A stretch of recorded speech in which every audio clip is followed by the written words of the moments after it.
যারা এই মুহূর্তে আমার সঙ্গে যুক্ত হয়েছেন কিংবা পরে দেখবেন সবাইকে জানাচ্ছি শুভেচ্ছা।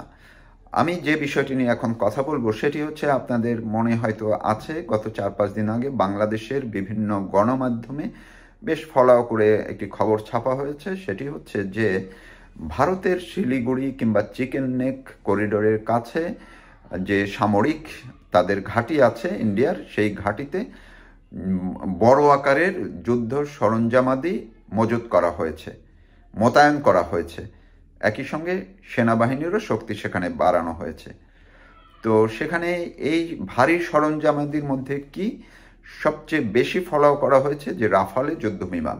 খবরগুলোতে ইঙ্গিত দেওয়া হয়েছে যে এটি এমন হতে পারে বাংলাদেশকে টার্গেট করে কিংবা চায়নাকে টার্গেট করে, কারণ চায়না সফরের সময় আমাদের ডক্টর মোহাম্মদ ইউনূস এই চিকেন নেকের বিষয়ে এক ধরনের ইন্ডিয়াকে একটু হুমকির মতো দিয়েছেন যে এটি ল্যান্ডলক হিসাবে আছে আর সেখানে যাতায়াতের বাংলাদেশ ছাড়া আসলে কোনো গতি নাই, এরকম একটি ভাব তিনি বুঝিয়েছেন। পাশাপাশি যে সমুদ্র, সেই সমুদ্র হচ্ছে বঙ্গোপসাগরের মালিকানা হচ্ছে বাংলাদেশের, এক কথায় এরকমই বিষয়টি দাঁড়িয়েছে।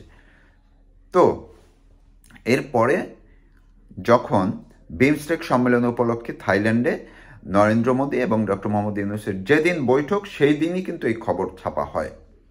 যদিও এর আগেই এই চিকেন নেক প্রসঙ্গে ডক্টর মোহাম্মদ ইউনূসের যে বক্তব্য, তার এক ধরনের প্রতিক্রিয়া ইন্ডিয়া গভর্নমেন্ট থেকে জানানো হয়েছে। তারা উল্টো থ্রেট দিয়েছে বঙ্গোপসাগরের সীমানা এই পুরাটাই তাদের। তাইলে এখন বোঝেন যে অবস্থাটা কি।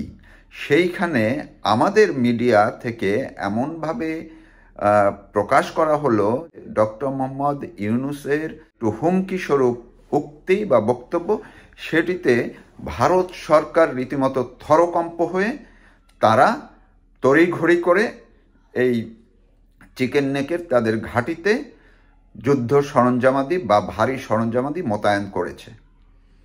তো আমি এরপরে একটু খোঁজাখুঁজি করলাম যে আন্তর্জাতিক মিডিয়াগুলো এই বিষয়টিকে কিভাবে উল্লেখ করেছে, কিন্তু আন্তর্জাতিক সেই রকম কোনো মিডিয়াতে আসলে এই খবরটি আমি পাইনি।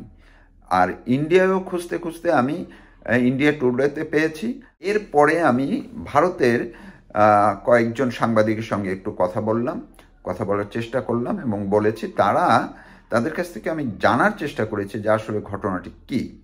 প্রথমত তারা তথ্য দিলেন যে ওই ঘাঁটিটি চিকেন নেকের কাছে যে ঘাঁটিটি, সেই ঘাঁটিটি এমনিতেই ইন্ডিয়ার অনেক শক্তিশালী, খুবই শক্তিশালী একটি ঘাঁটি।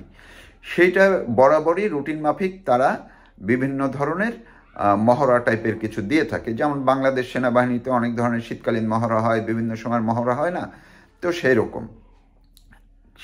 কিন্তু সেখানে যে খুব বড় ধরনের নতুন করে কিছু সেখানে জমায়েত করা হয়েছে কিংবা সম্মিলন ঘটানো হয়েছে, মোতায়েন করা হয়েছে, বিষয়টি তেমন নয়। কারণ কি? কারণটি হচ্ছে, আমি কারণটি জিজ্ঞেস করলাম যে তাইলে কেন এই খবরটি এমন সময় প্রচার হলো, প্রকাশ পেল। ওই সাংবাদিকরা যেই কথাটি বললেন সেটি হচ্ছে যে দেখেন, এটি মাধ্যমে বাংলাদেশে যে এখন এক ধরনের উত্তেজনা তৈরির জন্য, অর্থাৎ বাংলাদেশে যেই গোষ্ঠীটি ইন্ডিয়া বিরোধী মনোভাব নিয়ে আছে তারা যখন একটু ঝিমিয়ে পড়ে, তাদেরকে চাঙা করার জন্য এই শফিকুল আলম বা তাদের যারা আছেন, ডক্টর ইউনূসের যারা গং আছেন, তারা এরকম হঠাৎ করে ইন্ডিয়ার ইস্যু নিয়ে কোনো কিছু একটু ছেড়ে দেন, যাতে ওই মৌলবাদী গোষ্ঠী, ইন্ডিয়া বিরোধী গোষ্ঠী, তারা আবার চাঙা হয়। চাঙা হলে সেই দিকে বাংলাদেশের মানুষের দৃষ্টি যায় এবং তার প্লাস পয়েন্ট নিতে চায় ডক্টর মোহাম্মদ ইউনূস এবং তার লোকজন। এই কারণেই মূলত এই কাজটি করা হয়েছে।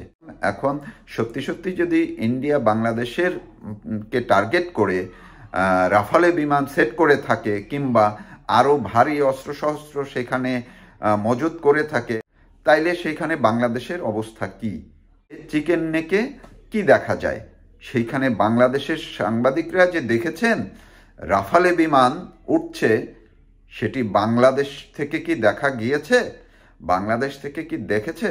আর দেখলে সেটি কেন, সেই জিনিসটি সবার বোঝার দরকার আছে। অর্থাৎ ভারতকে শুধু শুধু উস্কানি দেওয়া, সেটির পরিণতি যে কি হতে পারে সেটি কিন্তু ভারত মাঝে মধ্যেই বুঝিয়ে দেওয়ার চেষ্টা করে। সবাইকে ধন্যবাদ। ভালো থাকবেন, নিরাপদে থাকবেন, সুস্থ থাকবেন। কথা হবে আবার।